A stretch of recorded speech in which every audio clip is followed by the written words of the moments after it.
Hello, everybody.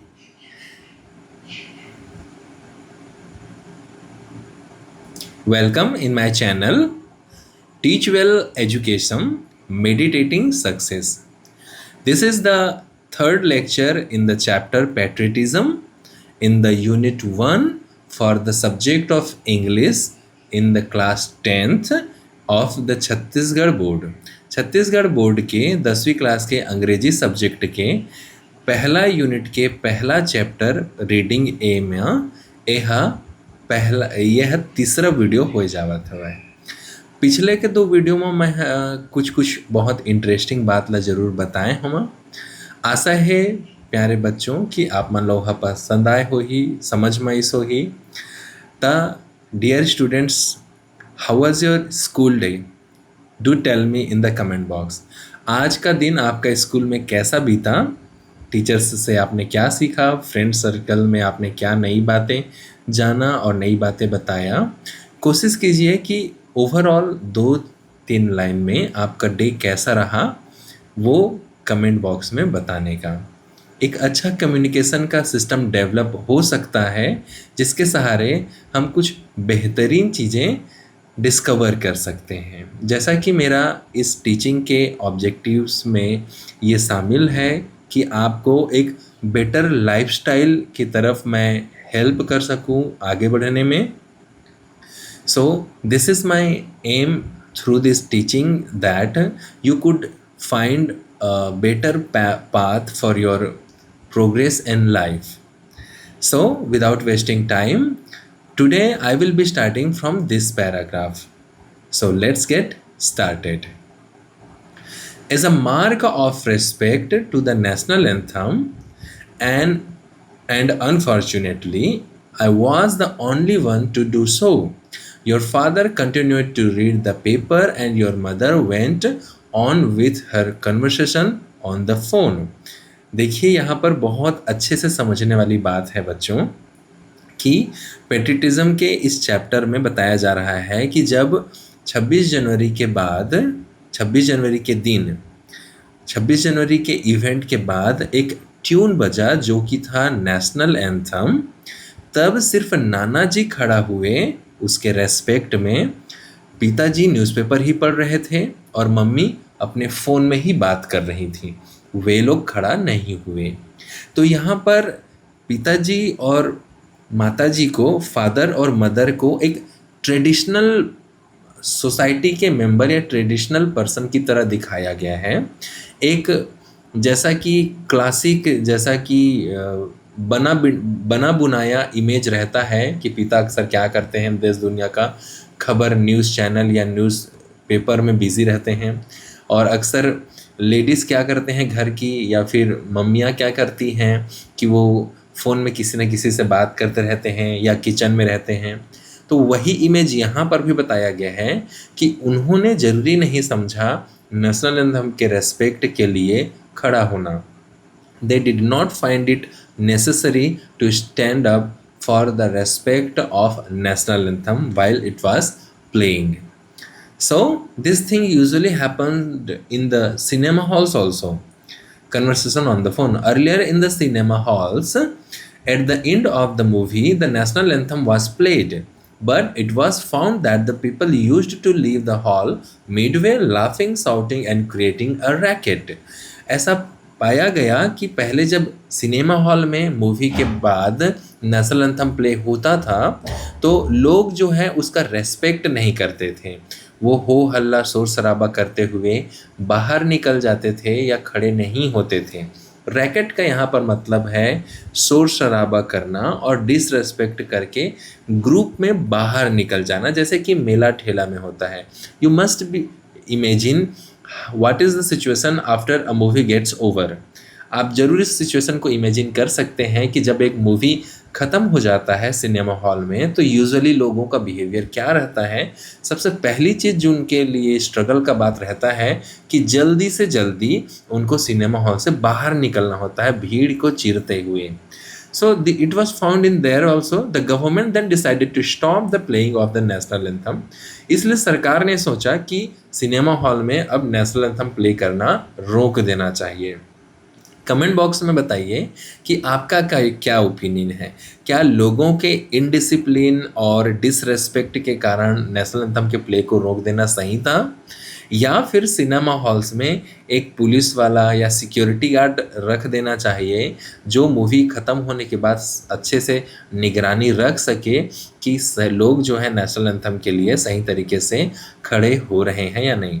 What is your opinion, do comment in the comment box. और dear students, अगर आप नए हैं मेरे चैनल पर तो इसे सब्सक्राइब करना नहीं भूलिएगा। It is very important for the growth of my channel. And let's proceed. The reason why I gave you this example is to explain you that a person's patriotism can be reflected in a simple day-to-day things, like his respect for his language, his nation's anthem or flag, and above all, the love for his fellow countrymen. तो ये example नाना जी कह रहे हैं कि मैंने आपको इसलिए दिया ताकि आप ये समझ सकें कि पैट्रियटिज्म के लिए, देश प्रेम जताने के लिए, हर बार बॉर्डर में जाकर लड़ाई लड़ने के लिए, विरोध करने के लिए, धरना प्रदर्शन करने के लिए कोई बहुत बड़ा काम करने की ज़रूरत नहीं पड़ती है। हम अपने डे टू डे लाइफ में, रोज़मर्रा के दिनों में भी हम राष्ट्र के प्रति अपना प्रेम जता सकते हैं। जैसे कि स्टूडेंट होने के नाते आप देश प्रेम इस तरीके से भी जता सकते हैं कि आप ईमानदारी से पढ़ाई करें, आप गलत लोगों की गलत बातों में बहकावे में ना आए, या आप निगेटिव पर्सनालिटीज़ के कांटेक्ट में ना रहें, इन्फ्लुएंस में ना आए, नकारात्मक लोगों के संगति में ना आए। आप अपने पेरेंट्स की घर में हेल्प करें, छोटा मोटा जो कुछ भी हेल्प हो सके, अपने मम्मी पापा को किचन में या फिर जो भी ग्रोसरी स्टोर्स में या मार्केटिंग में या फिर अकाउंटिंग में घर के पैसों का हिसाब किताब रखने में।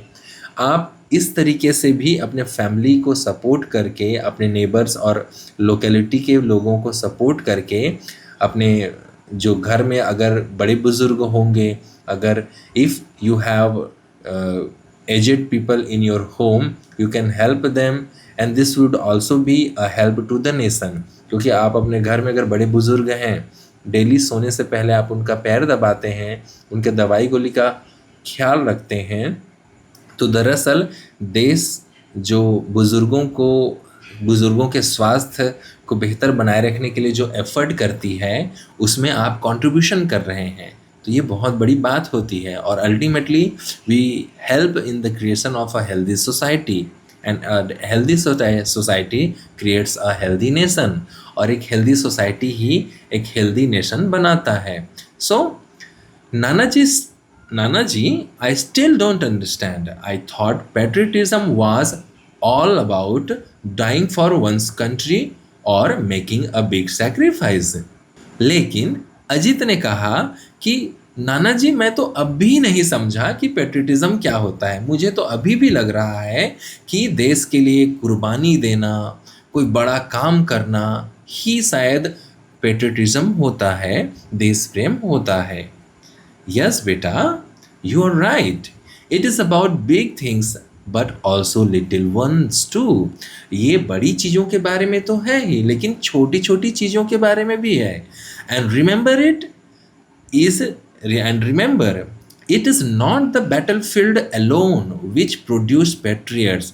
और आपको ध्यान रखना है कि सिर्फ और सिर्फ बैटलफील्ड, जो वॉर का ग्राउंड होता है, जहाँ पर युद्ध लड़ा जाता है, वहीं ही हमेशा देशभक्त लोग पैदा नहीं करते, वो नहीं करता, बल्कि रोज़मर्रा की चीज़ों में, परिस्थितियों में हम कैसा एटीट्यूड रखते हैं, कैसा थॉट प्रोसेस रखते हैं, इससे भी समझ में आता है कि आप एक पैट्रियट हैं या नहीं हैं। In the battlefield of life too you will find many martyrs. जीवन के लड़ाई में भी, जीवन के जद्दोजहद में भी आप बहुत से शहीद पाएंगे जो सच्चाई के लिए, ईमानदारी के लिए अपना जान तक दे दिए, लेकिन बुराई के सामने नहीं झुके। Okay, let me tell you a story which will help you understand better. तो नाना जी ने कहा अजीत को कि चलो मैं तुम्हें एक कहानी सुनाता हूँ जिसके सहारे आप पेट्रियटिज्म या देश प्रेम को और ज़्यादा बेहतर तरीके से समझ सकते हैं।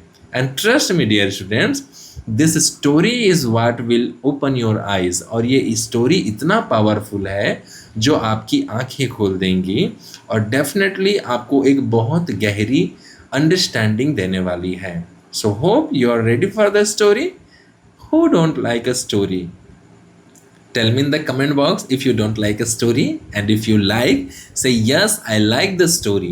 Dear students, आप लोग प्लीज़ मेरे क्वेश्चंस का कमेंट बॉक्स में या जो मैं रिक्वेस्ट करूँ उसको ज़रूर रिप्लाई किया कीजिए ताकि आपको एक बाई डायरेक्शनल कम्युनिकेशन मिले। मैं कोशिश करूँगा कि कमेंट बॉक्स में जो भी क्वेरीज रहेंगे उसको मैं वहीं या फिर आने वाले वीडियोस में ज़रूर सॉल्व करूँ।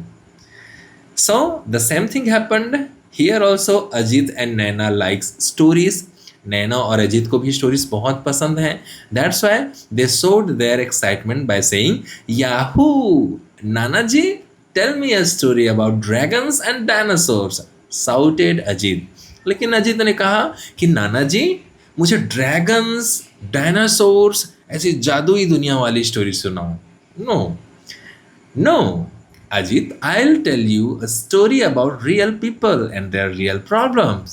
लेकिन नाना जी को क्योंकि ऐसी कहानी सुनानी थी जिससे वो पेट्रियटिज्म के बारे में बता सकते थे, इसलिए उन्होंने कहा कि मैं असली दुनिया के लोगों के बारे में और उनकी असली समस्याओं के बारे में आपको एक स्टोरी सुनाऊंगा। But not today. This Sunday, I'll take you for a picnic to a small village around 100 kilometers from here. We will spend the day there and return by night. तो नाना जी ने कहा लेकिन मैं ये स्टोरी भी आज नहीं सुनाऊंगा, मैं ये स्टोरी संडे को सुनाऊंगा। संडे को हम पिकनिक में जाएंगे यहाँ से 100 किलोमीटर दूर और वहाँ पर बैठकर दिन भर हम स्टोरी सुनेंगे, घूमेंगे और शाम तक वापस आएंगे। On Sunday, Nana ji, Naina, Ajit started very early for their picnic. Sunday के दिन नाना जी, नैना और अजीत जो हैं वो बहुत सुबह सुबह ही पिकनिक के लिए निकल गए। They took the first train to the village हिमापत। What is the name of the village? हिमापत। आप इसको हिमापेट भी प्रोनाउंस कर सकते हैं बट इसका एक्चुअल प्रोनाउंसिएशन जो मेरे हिसाब से सही है वो हिमापत है। तो ट्रेन के सफ़र में पूरा करने के बाद, ट्रेन के सफ़र को पूरा करने के बाद वे लोग कौन सा गांव पहुँचे? What is the name of the village and what is the distance of the village Himapat from the place where Nanaji and Naina Ajit actually lived? 2.5 hours later, they found themselves at a tiny, dusty railway station. 2-2.5 घंटे बाद, लगभग 2.5 घंटे बाद वो एक धूल भरे railway station में अपने आप को पाए। They got down and stepped outside. वे नीचे उतरे और रेलवे स्टेशन से बाहर आए। A large well-built man wearing a white dhoti, a large well-built man wearing a white dhoti and kurta and sporting a huge turban greeted them with folded hands. तो एक large build, my mistake, a large well-built man, एक हट्टा कट्टा व्यक्ति, ऊंचा लंबा व्यक्ति, wearing a white धोती, एक सफ़ेद कलर का धोती पहना था, wearing a white dhoti and kurta, kurta आप इस इमेज में देख सकते हैं, and sporting a huge turban, और सिर पर बड़ा सा पगड़ी बांधे। टर्बन मीन्स पगड़ी, as usually the people belonging to Sikh religion wear, and in Chhattisgarh also, Chhattisgarh में भी पहनते कि नहीं कबू कबू पगड़ी, सो वही वाला पगड़ी है। हाँ, तो एक व्यक्ति हा जेन हा बड़े धोती कुर्तम रहीच, हट्टा कट्टा रहीच, जोरदार बड़ी जबरदस्त पगड़ी पहने रहीच, तेन हा नाना जी मन के रेलवे स्टेशन के बाहर स्वागत करीस। और स्वागत कैसे करीस? With folded hand. Folded hand means this posture is called folded hand और द पोस्चर ऑफ नमस्कार। नमस्कार की मुद्रा में उनका स्वागत किया गया। He led them to a bullock cart and much to Ajit delight lifted and placed him on the cart. और वो व्यक्ति जो है उनको बुलक कार्ट तक लेकर गया। बुलक कार्ट बैलगाड़ी, बैला गाड़ी। अब आजकल छत्तीसगढ़ में गांव गांव तरी में भी बैला गाड़ी है, नंदागे है लगभग। आजकल बैला गाड़ी में ज़्यादा आदमी मन सफ़र नहीं करे, लेकिन कोई बात नहीं, कहानी में थोड़ा सा इंटरेस्ट बनाए के लिए और पुराना संस्कृति रीति रिवाज से इंट्रोड्यूस कराए बर, जान पहचान बढ़ाए बर ये चीज़ ला इंट्रोड्यूस करे गए हैं। So you should accept those things. So bullock cart में अजीत को उस व्यक्ति ने उठाकर बढ़िया तरीके से ऐसे बिठा दिया, जैसे बच्चों को बड़े लोग करते हैं, और अजीत इस बात से बहुत खुश हो गया। The cart trundled on for almost an hour till they finally reached the village। जो कार्ट है वो लगभग 1 घंटे तक चलते रहा, मतलब बैलगाड़ी से वो लोग 1 घंटे और आगे का सफ़र किए और फाइनली जहाँ उनको पहुँचना था वहाँ पर पहुँचे। सो ये बात एक इंटरेस्टिंग वर्ड यहाँ पर दिखने मिलेगा, द कार्ट ट्रंडल्ड। अभी आपने बुलॉक कार्ट एक वर्ड देखा था, अभी आप देख रहे हैं ट्रंडल्ड। ट्रंडल्ड, अब इमेजिन करो बच्चों की ट्रंडल्ड का मीनिंग क्या होता होगा। Do you need to see the dictionary? का डिक्शनरी देखे के मतलब हो ही नहीं। बैला गाड़ी है कैसे चलते, लकड़ धकड़ लकड़ धकड़ ऐसे करत करत वह खड़बड़ खड़बड़ बाजत चलते है ना, आराम से धीरे धीरे कछुआ की तरह। तो आराम से हिलते डुलते आवाज़ करते हुए चलने के तरीके को ट्रंडल कहा गया है यहाँ पर। Understood? They अलाइटेड in front of a large brick house. An elderly man and a woman came out greeting Nanaji and fusing over the kids. They spoke in a dialect which Naina and Nanaji found difficult to understand. और finally जब वो लोग उस घर के पास पहुँचे जहाँ पर उनका स्वागत होना था, जहाँ उनका डेस्टिनेशन था, एक elderly man and a women came out. तो एक बूढ़ा व्यक्ति और एक बूढ़ी महिला बाहर आई, उन्होंने ग्रीट किया और बच्चों को गले से लगा लिया और नाना जी से इस लैंग्वेज में बात किया, ऐसे शब्दों में बात किया जिसको अजीत और नैना के लिए समझना कठिन था। अक्सर ऐसा होता है, अगर आप मान लीजिए बचपन से शहर में रह रहे हैं या फिर आपको हिंदी बोलने का तौर तरीका सिखाया गया होगा तो छत्तीसगढ़ी बोलना डिफ़िकल्ट होता होगा। जैसे कि मैं अभी वीडियो में छत्तीसगढ़ी में गुठियावत हूँ, यह खुद में बड़ा अजीब लगत हुई कि वीडियो में अंग्रेजी तक को बोलत हवाए, छत्तीसगढ़ी तक को बोलत हवाए, हिंदी तक को बोलत हवाए। कभी कभी सुने में थोड़ा मज़ा नहीं आता होगी, लेकिन छत्तीसगढ़ के लइका हो, छत्तीसगढ़ जब तक छत्तीसगढ़ी भाषा ला जब तक नहीं जानूँ तब तक ये पाठ ला पढ़े में भी मज़ा नहीं आवाए और पहचान ला भी बढ़ावा नहीं मिलाए। तेकर लिए ज़रूरी है और ताकि तुमन ऐसा चीज़ ला आराम से समझ सको, तेकर नाम से ही बड़े आदमी मन, सियान मन अपन भाखा में, माई भाखा में बोलते हैं। चला, an hour later after they had their breakfast, Nanaji took them to a huge peepal tree where there was a platform. They sat down and Nanaji started his story. और लगभग घंटे भर बाद रेस्ट करने के बाद नाना जी उन्हें एक बड़े से पीपल के पेड़ के पास ले गए जहाँ पर एक चौराहा बना हुआ था, प्लेटफॉर्म बना हुआ था। नाना जी वहाँ पर बैठ गए और फिर कहानी शुरू किए। सो डियर स्टूडेंट, यहाँ तक कि जो हमने पढ़ाई किया, यहाँ पर कौन कौन से वर्ड में डिफ़िकल्टी है उसको कमेंट बॉक्स में ज़रूर लिखिए। आगे वाले वीडियो में मैं उसका एक्सप्लेनेशन ज़रूर दूंगा। यहाँ पर एक वर्ड लिखा है डायलेक्ट। डायलेक्ट मतलब there is one word language, there is one another word dialect. एक वर्ड होता है लैंग्वेज, दूसरा है डायलेक्ट। लैंग्वेज का ही छोटा रूप होता है डायलेक्ट। लैंग्वेज मतलब भाषा, डायलेक्ट मतलब बोली। जैसे एक समय था जब तक छत्तीसगढ़ी को सिर्फ बोली का दर्जा था, भाषा का दर्जा नहीं था, लेकिन अब छत्तीसगढ़ी को भाषा का दर्जा है। एक बोली भाषा में कब बनता है? जब उस बोली का खुद का एक अलग से व्याकरण हो। A dialect, when a dialect has its own grammar and literature and history, जब एक बोली का खुद का एक ग्रामर हो और उसका खुद का इतिहास और साहित्य हो, उसमें किस्से कहानियाँ ये सारी चीज़ें पर्याप्त मात्रा में लिखी गई हों, तो उसे हम भाषा का दर्जा देते हैं। तो राज्य सरकार ने छत्तीसगढ़ी को भाषा का दर्जा दिया है, लेकिन अभी केंद्र सरकार ने भाषा का दर्जा नहीं दिया है। और ये हमारे लिए एक बड़ा क्वेश्चन का बात है कि छत्तीसगढ़ी इतनी समृद्ध भाषा होने के बावजूद भी क्यों इसको दर्जा नहीं मिल पाया है। So dear students, do you think that Chhattisgarh should be awarded the designation of language at the national level also? Comment in the comment box, and again don't forget to hit the like button, subscribe and share this video to your other classmates, and thank you so much for watching. Jai Hind, Jai Johar, Jai Chhattisgarh.